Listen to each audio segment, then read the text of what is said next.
¿Qué tal, Armando? Vamos a ver si Roberto se nos puede explicar en algún momento. Está con un problema de inestabilidad.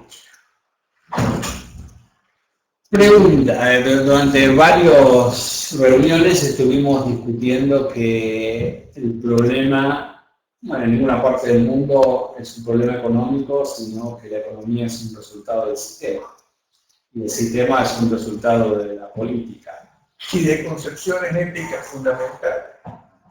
Hay varios principios que hay que tener en cuenta, que son la antítesis del socialismo con el liberalismo, si lo quieren poner, ¿no? Que es el haber tomado conciencia del hombre como es. Sí. Por eso se establecieron los límites al poder político.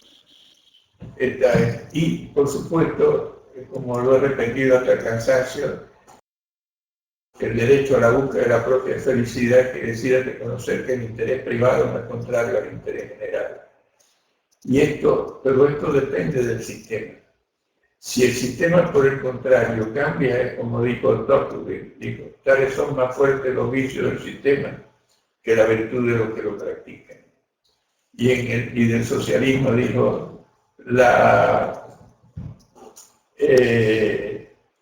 socialismo y concentración de poder son fruto del mismo suelo. Porque cuando no hay derechos de propiedad, todos los derechos son de los que manejan el gobierno, que ahora se llaman Estado, pero el Estado no existe.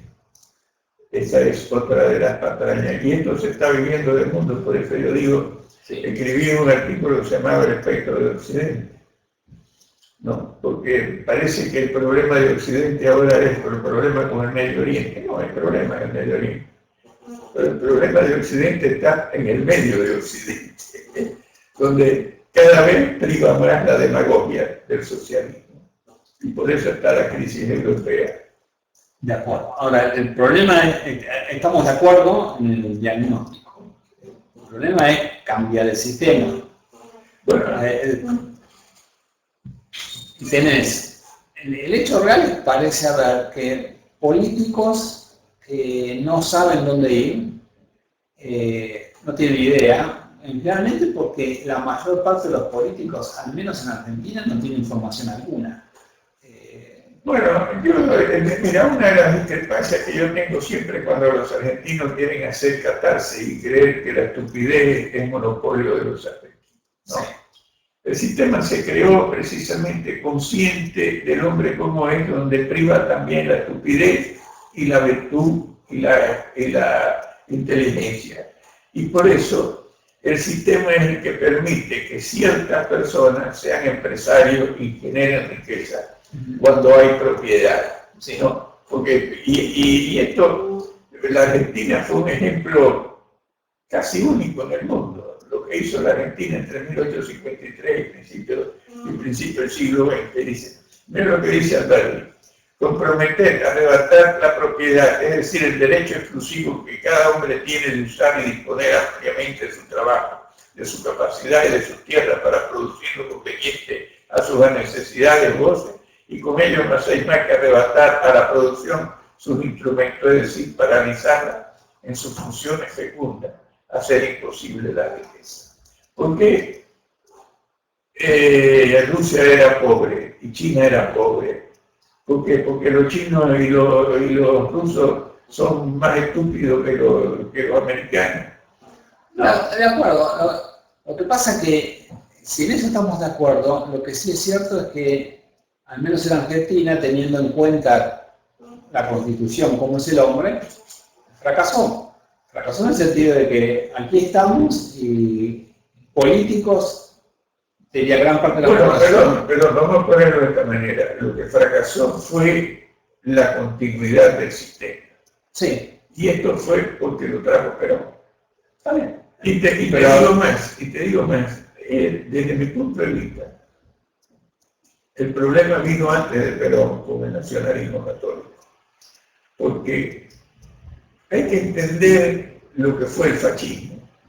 ¿Sabes lo que dijo Lenin?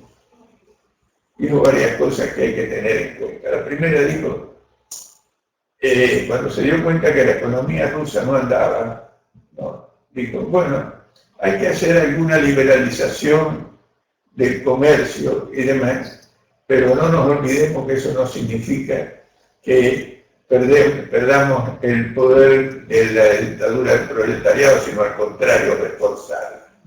Y después dijo, los capitalistas están entre nosotros, son ladrones, ganan plata, pero son los que saben hacer las cosas. Sí. ¿Y quién fue el primero que empezó a aplicar ese criterio? Fue Mussolini.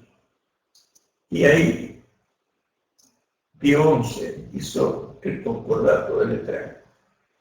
Y si tú lees lo que dice la encíclica 40º, te das cuenta que es fascista de la A a la Z. Primero, habla de que es el gobierno el que tiene el derecho de evitar la concupiscencia de los hombres. Cuando tú parece que la concupiscencia es del que crea riqueza y del que la reparte, no hay concupiscencia, pero se llega a que se queda con la plata. No. Y después dijo que el sindicato tenía que ser un sindicato único, pero dirigido por el gobierno, por el Estado, ¿no? Que es la... Y bueno, y esto fue lo que cambió el ritmo de la Argentina, pero esto, insisto, no es solo la Argentina. Y otra cosa que hay que tomar en cuenta es que el empresariado no es el que decide en la política, sino que surge de la política. ¿Por qué no había empresarios en Rusia? No, totalmente de acuerdo, pero déjame terminar esto. Y cuando llega el fascismo, ¿qué hicieron los empresarios en Alemania? Colaborar con Hitler. ¿Por qué? Porque, ¿sabe lo que dijo Lenin también? Un fascista es un liberal asustado. Es cierto. Porque ante la alternativa de que te saquen la propiedad, no te queda más remedio que admitirlo. La cierta comunidad con el gobierno. El empresariado puede contribuir indirectamente o directamente si está dispuesto a jugarse, pero los políticos son los que tienen la responsabilidad de tomar en cuenta cuál es el sistema. Y la Argentina es uno de los países donde esto es más evidente, o ha sido más evidente. Los políticos no van a hacer nada distinto a lo que les atraiga dinero para ellos y poder. De manera que me parece que es una visión un tanto angelical, naive, pensar que los políticos lo que buscan es el bienestar. Y así como hay algunos empresarios que realmente son valientes y dicen las cosas, en Argentina tenemos algunos ejemplos, también no todos los políticos, pero la mayor parte de los políticos buscan poder y buscan riqueza. Si no, no habría esta necesidad de límites al poder. Entonces, y lo mismo va con los empresarios, con los trabajadores, con todos. Al fin y al cabo, al menos que vayas a un sistema por la fuerza, lo que determina esto no son los votos. Y los votos son creencias. No es exactamente así. Uno de los principios que se hizo la Constitución americana es que las mayorías no tenían el derecho a violar los derechos de las minorías. Y como dijo Hume, dijo, no son las mayorías, el problema son las asambleas que pretenden representarlas. Sí. Pero la demagogia la describió Aristóteles hace 2500 años. Y el mundo hasta hace 200 años o 200 y pico de años vivía como vivía Jesucristo. ¿Por qué? Es que la gente se hizo más inteligente. No. ¿Crees que se podía hacer algo? ¿Y por qué todo se hizo prácticamente? Empieza en Inglaterra, que era un país atrasado, ¿no? Y cuando vino la Revolución Gloriosa y establecieron los principios de Locke, ¿no? Se produjo la Revolución Industrial. Y todo el mundo habla de la Revolución Industrial, pero no tiene conciencia de que la industrialización vino como consecuencia del respeto por la propiedad privada, ¿no? Y del sistema. Y los que llevaron a cabo ese sistema en sus últimas consecuencias fueron los Estados Unidos, ¿no? Y por supuesto con la conciencia esta de que, ¿por qué dice Madison? Si los hombres fueran ángeles no haría falta el gobierno. Bueno, claro, lo cual implica que los hombres no son ángeles y por lo tanto no es que existe el político idealista que lo que quiere es alimentar No. la gente, todo para provocar el cambio del sistema. Pero bueno, este es el tema. En los Estados Unidos lo lograron y en la Argentina se logró también, gracias a 4 personas. Sí. Alberdi, Sarmiento, Urquiza y Mitre. Y te digo, el fundamental en el cambio, ¿sabes quién fue? Urquiza. Porque era el que tenía el poder político para cambiar el mundo. Pero tuvo la sabiduría de aprender de Alberdi. Está bien, lo que pasa es que no parece que una constitución escrita, ni acá, ni en Estados Unidos, ni en ninguna parte, sea el freno, porque tenemos una constitución que es una copia de la americana. El freno está, y lo está puesto en los Estados Unidos, está dado por la separación de los poderes y la función primordial que tiene el Poder Judicial.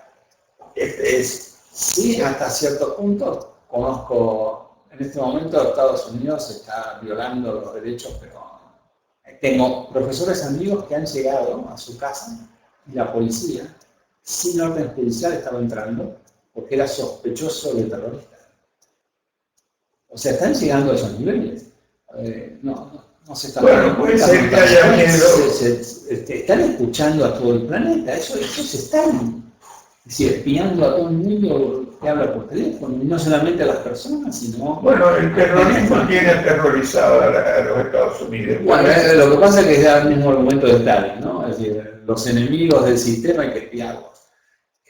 Entonces, ¿cuál es la lógica acá? No, pero en los Estados Unidos sigue habiendo libertad. Por eso es que tienen todo el problema de la inmigración. Porque ¿por qué Miami se ha convertido en la capital de América Latina? Mientras más... Porque comparado con América Latina es fantástico. Y bueno, porque el sistema funciona. ¿Tú crees que allí se maneja igual que acá en Argentina? Te llevas una luz roja y te cobran $500. Y eso es el problema de que no hay impunidad hasta cierto punto. Estoy de acuerdo contigo que algo ha cambiado. Y es más, es la primera vez que los Estados Unidos tienen un gasto público que está en el 38% del Producto Bruto. Pero tú sabes que, mira, si en la Argentina, si tú consideras el Producto Bruto del año 2014, con una inflación del 20%, como dice el gobierno ahora, ¿sabes cuánto sería el gasto público? No. 62-63% del Producto Bruto. Sí, eso no. Y si la inflación es la que más o menos el sector privado está pensando, que parecería ser que es así, está cerca del 40%, ya estamos llegando al 52% del Producto Bruto. Y, como dijo Alberdi, dijo, la riqueza del país depende de la riqueza del fisco. Mientras más rico es el fisco, más rico es el país. Más pobre es el país. Más pobre es el país. No. Ahora, estamos en un dilema porque ¿cómo cambias el sistema? Los políticos no... Bueno, esa es la pregunta del siglo. Claro. Y lo que pasa es que ahí estamos. Porque no solamente, pero lo que yo te quiero destacar es que no solamente la Argentina, es el mundo, porque los europeos, la crisis europea es producto del sistema y no lo pueden cambiar, porque como dijo The Economist, el que pretende cambiar el sistema pierde las elecciones. La crisis americana, a diferencia que ahí creo que tenemos alguna diferencia, fue producto de una ruptura con el sistema, ¿no? errores de política dentro del sistema y produjeron, pero ahora la economía americana dentro de ciertos límites se está recuperando y la europea no. Y ahora parece que hay un enfrentamiento entre Alemania contra Francia e Italia. Porque, ¿sabe cuánto es el gasto público en Francia? El 57%. Sí. Y en Italia está en el 40 y pico, pero parece que hay una corruptela allá, porque mientras más gasto público hay, más corrupción hay, es automático.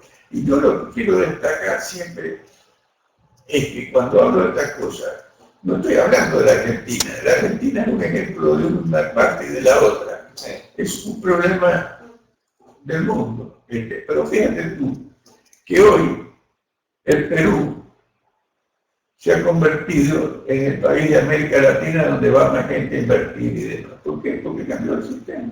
Totalmente de acuerdo. Y ahora, ¿qué es lo que está haciendo la base letal? Cambiando el sistema, pero para otro lado.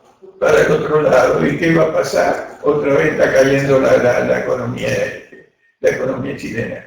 Es tan obvio, y esto lo he repetido 1000 veces, que es la observación que hizo Thomas Sowell, que dijo, los fracasos del socialismo son tan obvios que únicamente pueden ser ignorados por los intelectuales.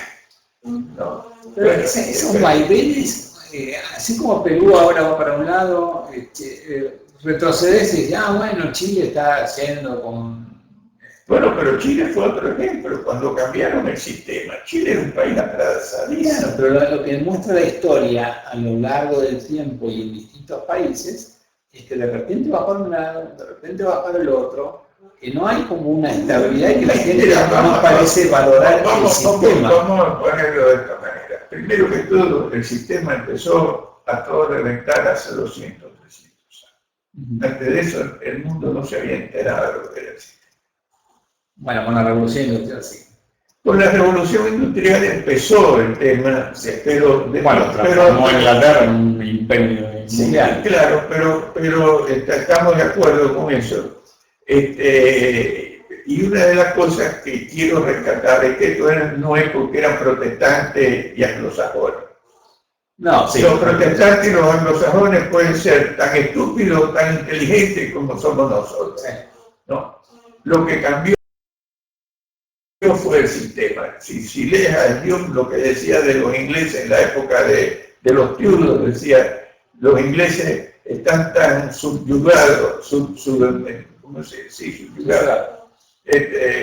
como los subyugados, sometidos, como los esclavos del este, que admiran la opresión y la tiranía que se ejerce sobre ellos. Entonces, y los Pilgrim, hasta que se hizo la Constitución de 1787 en los Estados Unidos, estaban tan atrasados como los latinoamericanos. Entonces, ahora la pregunta del siglo que tú le acabas de hacer es, ¿cómo se hace para cambiar el sistema? ¿Sí? ¿Quién cambia el sistema? Porque fíjate tú, cuando se hizo la Unión Europea, todo el proyecto de lo que hicieron, ahora se me olvida el nombre de lo que era intentar, como Schuman fue uno de ellos, ¿no? Y el francés, que ahora no me recuerdo quién era, trataron de hacer de Europa un país igual de los Estados Unidos porque se habían dado el éxito. Con el tiempo, no hay nada que hacer. Subió el gasto público en Europa de la década del 60, acá del 20% al 50 o 57% que tiene Francia en este momento. Y lo peor es que, como te digo, están en crisis y no pueden cambiarla. Y ahora están otra vez enfrentados, porque los europeos, como decía Ayn Rand, son tribales. Porque la diferencia de los Estados Unidos es que es un país múltiple. ¿No? Europa, los alemanes son germanos, los franceses son francos, los ingleses son anglos. Entonces parece que eso genera, y sobre todo como que han vivido en guerra toda la historia. Creo que que no se aprecian entre ellos directamente. Ya no tienen diferencias, pero no es toda Europa igual. ¿No? Así, Holanda no es así, bueno, Suiza no es así, Bélgica no es así. Holanda fue la que primero cambió. Sí, la citaba, claro. Suiza no es así. Pero fíjate que ahora se está dando la circunstancia de que los países de Europa del Este son los que están creciendo con color cada cabeza. Porque cambiaron, y los chinos, porque cambiaron el sistema, lo hicieron autoritariamente. Sí. Porque yo no es que esté a favor del autoritarismo, pero si el autoritarismo evita la demagogia, creo, entre el autoritarismo y la demagogia, me quedo con el autoritarismo relativamente, ¿no? Depende para dónde vaya. Claro, depende para dónde va, pero cuando había autoritarismo para el otro lado, cuando estaba, y con Mao Zedong, estaban muriéndose de hambre, ¿no? Sí. Y ahora resulta que se piensa que en 20 años va a ser la primera economía del mundo. Lo que digo es que aquellos países que en algún momento adoptaron el sistema de respetar la libertad, el rule of law, etcétera, etcétera, no lograron mantenerse en el tiempo. Van y vienen. Bueno, pero precisamente, yo te digo, mira, una de las funciones principales que establecieron los Estados Unidos y que cambió con respecto a Inglaterra, es que en Inglaterra no había constitución.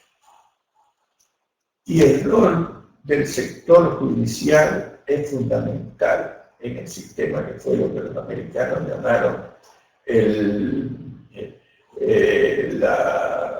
judicial review, ¿no? Es decir, el sector judicial es el que impide que tú saques una ley que viole la Constitución. Sí. Esta es.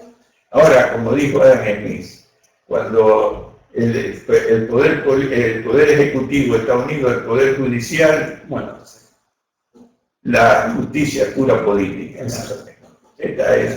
Y este es el problema que se tiene inclusive en países que tienen, en la Argentina en este momento, el cerco cambiario es una violación de 3 artículos clarísimos.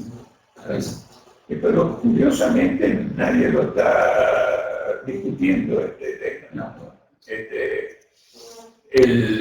Y no es por el control del tipo de cambio, ¿no? de que esté sobrevaluado, ¿no? Porque en un momento, al contrario, estaba subvaluado. Cuando hicieron la devaluación del 2003, sí. Era al revés, se fue a casi 4 después. Al principio, 4 después bajó hasta 2,70, pero el rebote fue. Sí, el rebote inicial fue, incluso hasta el 2007 más o menos, sí. El tipo de cambio, pero y además estuvo compensado en gran medida por el aumento de los precios de los commodities que compensaron esto. Y la otra cosa que lo compensó fue la devaluación del dólar. Como que estábamos unidos al dólar, el dólar se devaluaba, se devaluó la Argentina, se devaluaba con respecto al euro, que ahora ya no es así. Pero fíjate que cuando en el 33 Roosevelt abandona el patrón oro, es exactamente, no es un cepo general. Es decir, los americanos tuvieron prohibido tener oro. Y eso va contra la Constitución, y sin embargo la Corte Suprema... Pero indudablemente que Franklin Delano fue una mala noche interna y externamente. Porque una cosa es Franklin Delano, pero la Corte Suprema avaló la decisión. Hasta cierto punto, porque él quiso cambiar a los jueces. No, ahí no pudo, pero la Corte Suprema dijo que era constitucional prohibirle a los americanos que tengan oro. Lo avaló. Y eso fue hasta que Reagan esa norma no pero las otras normas que hizo fueron un desastre, y aparte de esto, el otro que puso que que subió los aranceles, también fue Hoover, ¿no? Antes que él también fue otro responsable, y esto también lo escribió un amigo tuyo, Friedman, ¿no? Entonces, y por supuesto, y después en el orden de la política internacional, haberle entregado a Rusia la mitad de Europa. Bueno, son un crimen político enorme. O sea, bueno, pero esto es lo que significa, lo que estamos discutiendo acá, no discutiendo, es tratando de resaltar que el sistema es el que es determinante. Porque errores comete todo el mundo, sí, ¿no? Y bueno, y fíjate, la crisis, porque ahora se quiere comparar la crisis actual con la del 30. ¿Sabes cuánto cayó la economía americana en la crisis del 30? La crisis del 30 cayó, bueno, la economía llegó a un 25% de desocupados. No, cayó casi un 25-30%. Sí. La economía entonces fue otro hecho distinto de lo que pasó en esta, que lo que estamos viendo es el fracaso del comunismo con la caída del muro de Berlín y el fracaso del socialismo con la crisis europea que no sale de ahí y no hay y ahora están, te digo, hoy salieron el día que estaban enfrentados con la Merkel. Porque bueno, sí, porque mira, en Europa los europeos yo creo que ya han tenido bronca los alemanes por siglos, ¿no? Bueno, han creído siempre que los alemanes son los que, bueno, causaron la Primera Guerra Mundial, después la Segunda Guerra Mundial, y la verdad es que Alemania, y volvemos otra vez a Hitler, si quiere, el pensamiento antijudío en Alemania es anterior a Hitler. Sí. Porque todo ese pensamiento que está en contra del comercio, la alternativa al comercio es la guerra. Y la guerra es un juego de suma menor que cero. Pero también en Italia con el cristianismo. No, por supuesto. No, lo que pasa es que Europa sufrió dos cosas: el oscurantismo de la fe y el oscurantismo de la razón. Sí. Cuando vino la diosa razón con el amigo Robespierre. Sí. No Roberto Casanowski, sino Robespierre.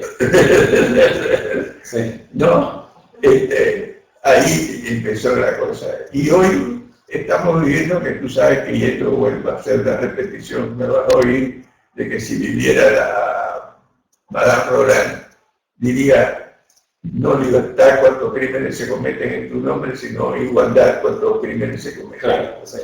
Porque el mundo que estamos viviendo hoy es toda la crítica al problema de la desigualdad.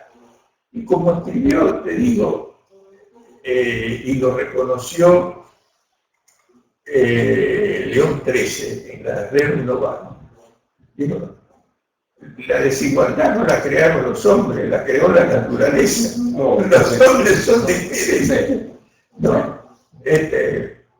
Y admitió en esa toda la idea que está en la famosa mano invisible, ¿no? De que el individuo en la búsqueda de su propio interés beneficia a los demás, que es lo que hoy está en discusión con el Papa a la cabeza, que tuvo en la encíclica esta lo discute también, ¿no? Porque parece que todo el egoísmo es malo, ¿no? Ahora el egoísmo de los políticos no. Eso digo, el de la iglesia tampoco. Sí, bueno, pero mira tú lo que está pasando en la iglesia, y esa es la parte que yo reconozco que está actuando en un sentido, ¿no? Porque parece que la corrupción ahí era un poco ortodoxo.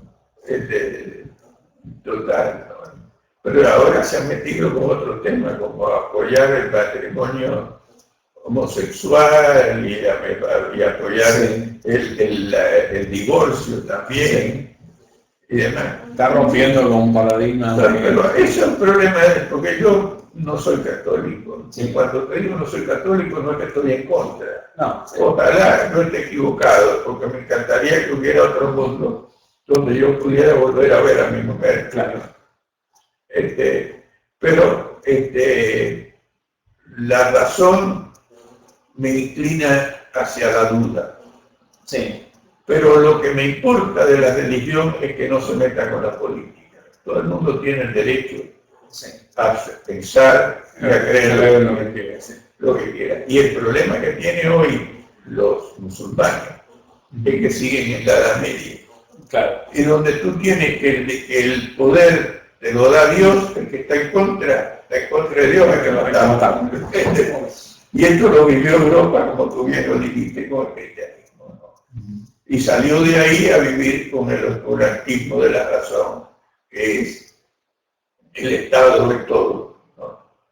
Que es otra de las falacias, porque el Estado no existe. Porque los americanos dijeron que es el gobierno, no dijeron que era el Estado, una administración de hombres sobre hombres. Claro, yo cuando digo quiero rescatar el hijo de hombre sobre hombre, porque no había oído a Cristina, si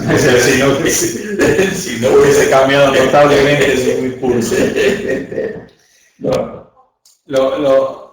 Lo que sí la historia parece demostrar es que esto de cambiar el sistema a favor de una economía libre o una sociedad libre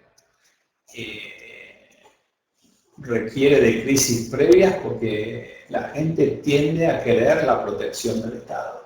La gente cree que si el Estado no regula, esto es un caos.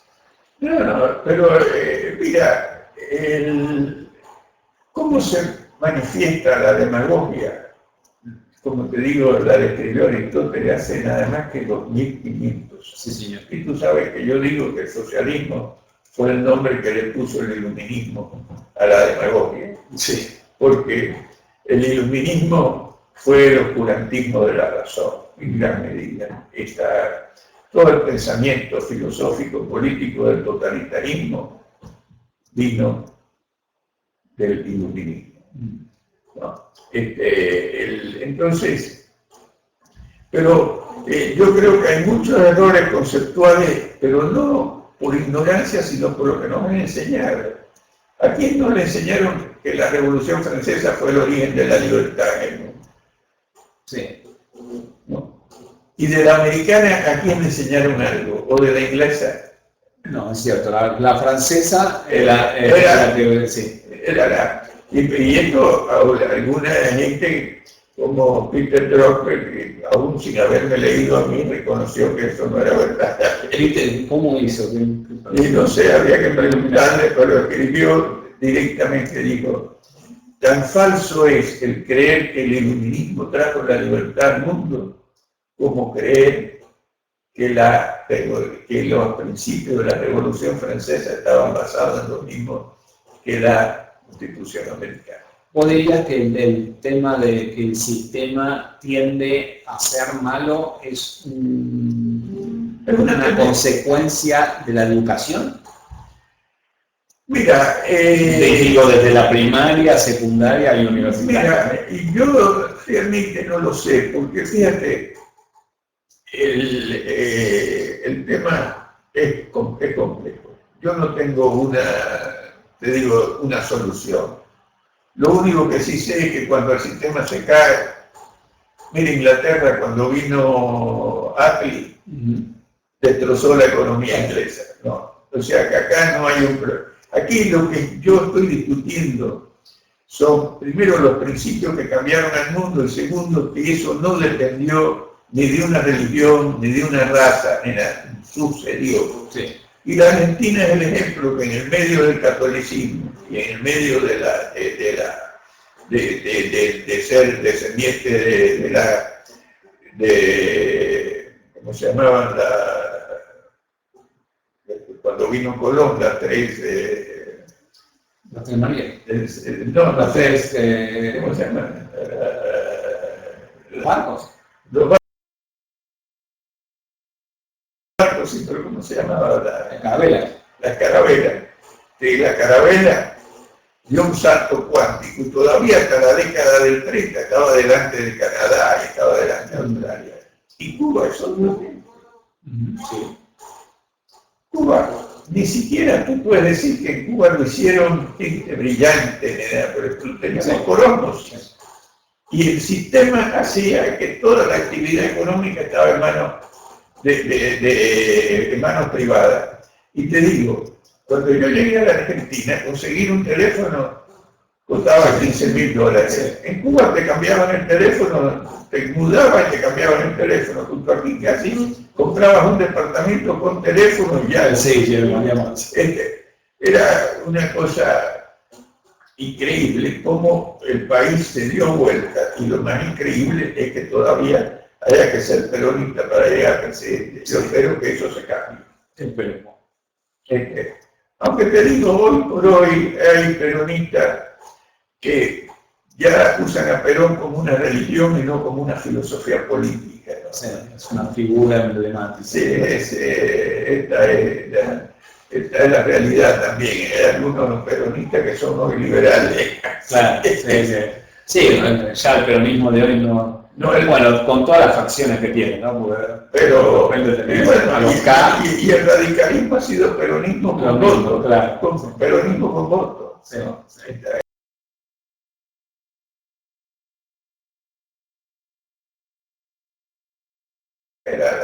Lamentablemente que haya desaparecido una figura como Alberti en la Argentina no tiene perdón.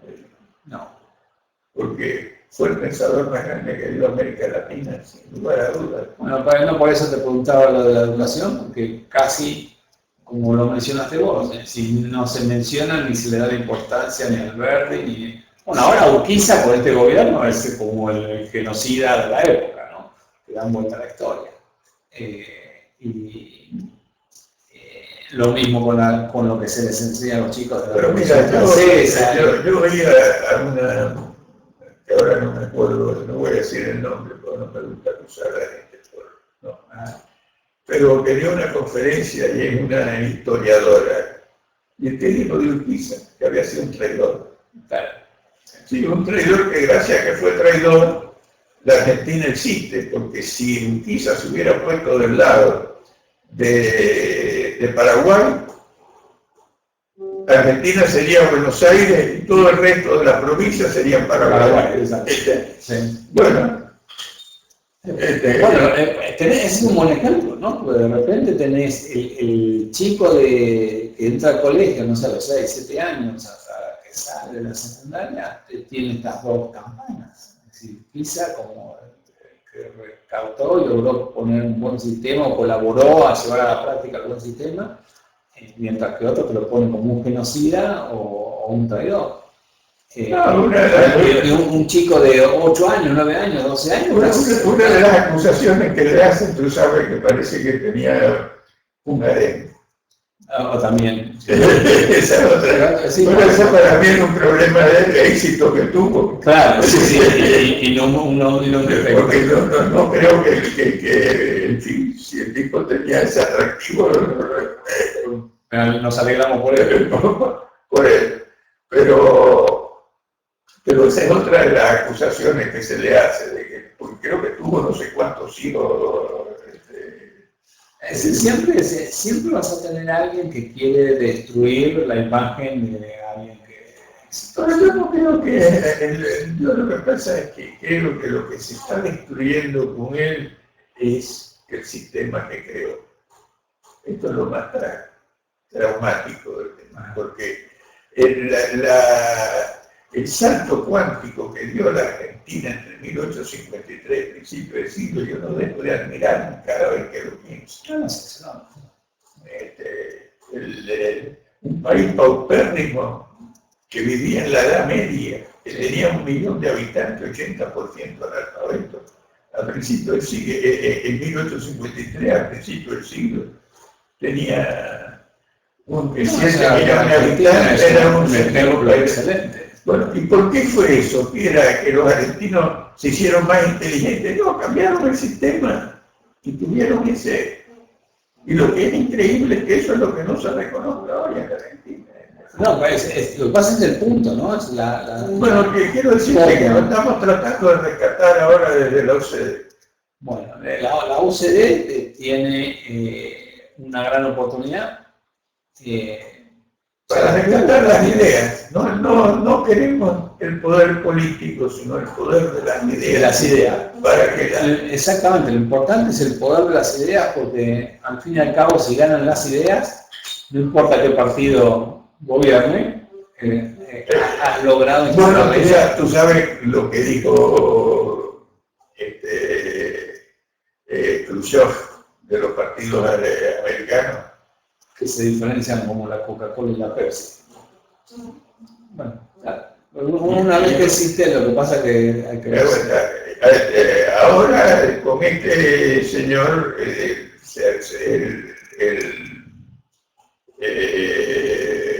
los demócratas en alguna medida se han ido derivando con el tema de la igualdad y la desigualdad, y por eso es que... Pero curiosamente, el que aumentó más el gasto público fue también, ¿cómo se llama? El presidente anterior a este. Clinton. ¿Eh? Clinton. No. Bush. Bueno, claro, Bush por la guerra, sí.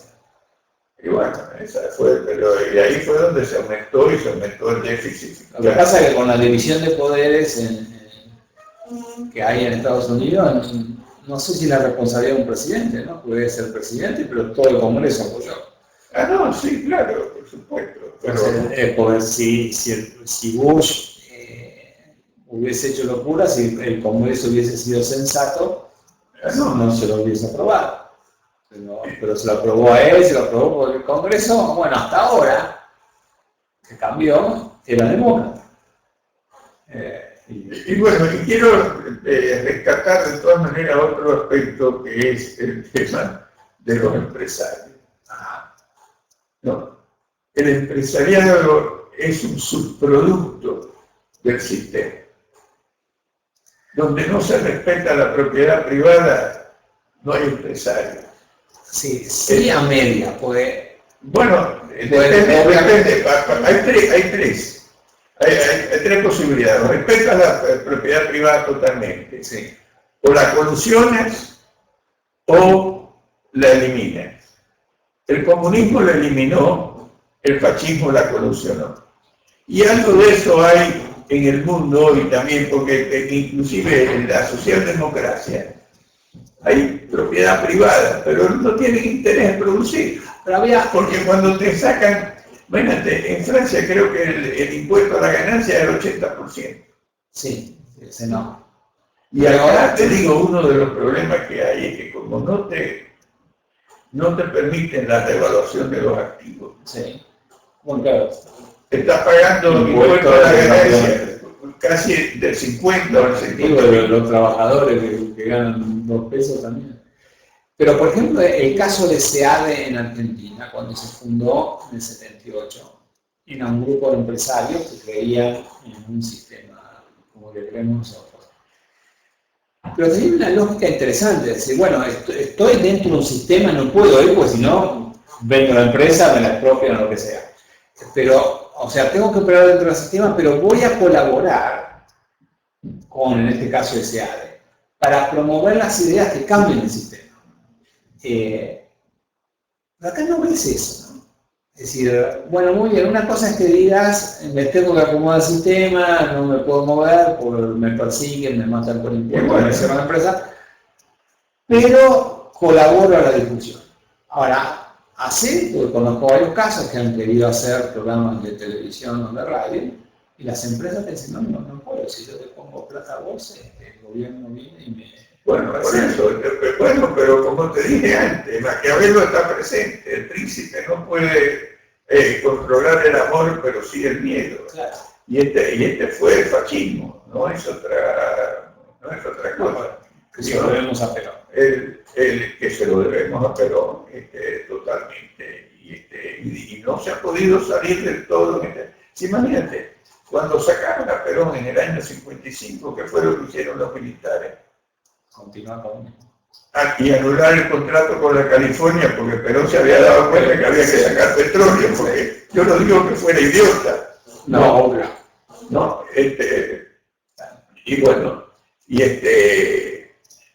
la otra cosa otro que terminó, que trató de cambiar las cosas fue Frondizi. Sí. Lo sacaron, vino Ilia, fíjate, la Argentina, en 1959 exportaba 900 millones de dólares. ¿Saben cuánto importaba el petróleo? 360 millones de dólares. Claro. En 1962, ¿saben cómo estaba la cosa? A ver.